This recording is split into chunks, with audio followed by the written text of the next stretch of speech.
పశ్చిమాసియాలో యుద్ధం తీవ్ర రూపం దాల్చుతోంది. యుద్ధంలో ఇరాన్పై చేయి సాధించేందుకు అమెరికా అదనపు బలగాలను పశ్చిమాసియాకు పంపుతోంది. 3500 మంది అమెరికా సైనికులు ఇప్పటికే పశ్చిమాసియాకు చేరుకున్నట్లు పెంటగాన్ వర్గాలు వెల్లడించాయి. అమెరికా నావికా దళంలోని USS Tripoli, Boxer, San Diego యుద్ధ నౌకలను పశ్చిమాసియాలో మోహరిస్తోంది ఫెడరల్ ప్రభుత్వం.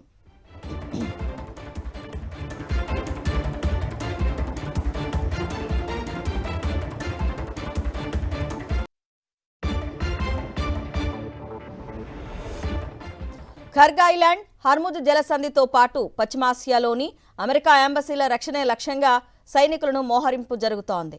ఇప్పటి వరకు గగనతల దాడులకు మాత్రమే పరిమితమైన అమెరికా ఇకపై భూతల దాడులకు సిద్ధమవుతోంది.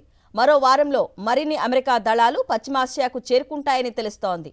దాదాపు 7,000 మంది సైనికులను యుద్ధరంగంలోకి దించాలని అమెరికా భావిస్తోంది.